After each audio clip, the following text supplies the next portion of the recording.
పాపినాం అహమేవ గ్రహ దయాళూనాం త్వమగ్రణీ దయనీయో మదన్యోస్తి తవ కోత్ర జగత్రయే.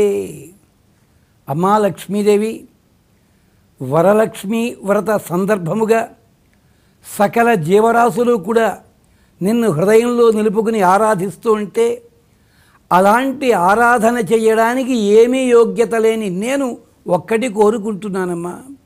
ఏమిటో తెలుసునా? సకల జీవరాశులలోనూ అతి అల్పమైన ప్రాణిని నేనమ్మా.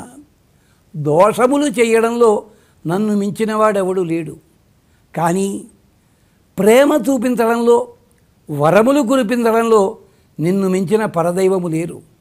అంచేత ఇద్దరము ఒకరికొకరు సమాన ఉజ్జీలము అంటున్నాడు కవి. అంచేత తల్లి వరప్రదే వసుప్రదే నన్ను దయచూడు అంటూ ప్రార్థిస్తూ, వరలక్ష్మీ వ్రతము అని చెప్పడంలో అంతరార్థం ఏమిటి అంటే, ఈ వరశబ్దాన్ని చాలామంది లక్ష్మీ శబ్దం వల్ల వచ్చే వరములని గుర్తుపెట్టుకుంటారు. అంటే వరములిచ్చే తల్లి అని, అంటే ధనమిచ్చే తల్లి ధనలక్ష్మి, విజయమిచ్చే లక్ష్మి విజయలక్ష్మి అని చెప్పినట్టుగా. కానీ విశేషం ఏమిటో తెలుసా? వరలక్ష్మి. లక్ష్మీ రూపములు ఎన్ని ఉన్నప్పటికీ కూడా వాటిలో ఉన్న ఒక విశేషమైన గుణము కలిగిన తల్లి వరలక్ష్మి. అందుకోసం ఈ వరలక్ష్మి వ్రత సందర్భంగా మనమంతా అమ్మవారిని ప్రార్థించేది, అమ్మా మళ్ళీ జీవనకాలమంతా కూడా నీ ఆరాధన చేసేలాంటి పుష్టిని మాకు కలిగించు. అంచేత లక్ష్మీ అష్టోత్తరంలో ఉన్న ఒక చిన్న పదం ఉంది, చిన్న నామం ఉంది. ఆ నామాన్ని ఆరాధన చేద్దాం మనమంతా. ఆ నామముతో అమ్మవారిని ఆరాధన చేద్దాం. ఏమని? ఓం పుష్ట్యై నమః. ఇది కూడా మరొక పంచాక్షరీ మంత్రం అంటారు. ఈ పుష్టి శబ్దాన్ని ఎవరు పెట్టారో తెలుసునా అమ్మవారికి?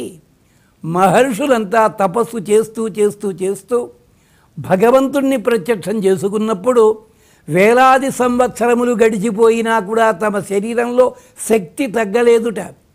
దీనికి కారణం ఏమిటి అని అంతర్దృష్టితో చూడగానే లక్ష్మీ స్వరూపం ఆవిర్భవించిందట. ఓహో, అమ్మవారి అనుగ్రహం చేత కదా ఇన్నాళ్ళు తపస్సు చేయగలిగాం మేము అంటూ అమ్మవారికి పెట్టిన పేరు పుష్టి. క్షీరసాగర మథన వేళ కూడా అమ్మవారు ఆవిర్భవించగానే అమ్మవారి వంక చూచారు దేవతలు. ఇంత పడ్డ శ్రమంతా కూడా మరచిపోయారు. అమ్మవారి వంక చూడలేదు, అమ్మవారు అటువంక చూడలేదు. రాక్షసులంతా నాశనమయ్యారు. క్షీరసాగర మథన వేళ ఉన్న ఘట్టంలో వివరణ ఇది. అంచేత ఓం పుష్ట్యై నమః అంటే య ఆత్మద బలద అంటుంది వేదం. మనకి ఆత్మను ఇస్తుంది, బలమును ఇస్తుంది, దైవతత్వము. అలాంటి పుష్టిని ప్రసాదించమని అమ్మవారిని ప్రార్థన చేద్దాం. ఎప్పుడైతే పుష్టి మనకి లభించిందో ఇతర సంపదలన్నీ వరుసగా వస్తాయి.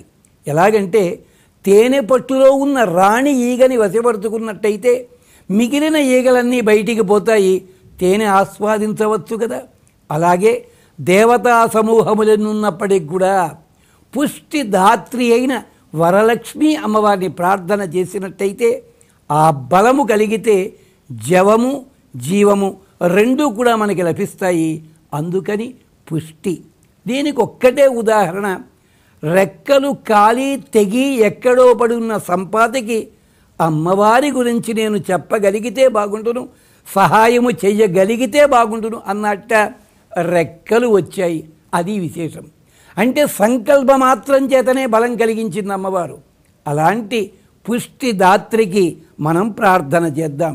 సుగ్రీవుడికి ధైర్యం ఇచ్చినది, జటాయుకి మోక్షం ఇచ్చినది, సంపాతికి రెక్కలిచ్చింది అమ్మవారి నామం కదా.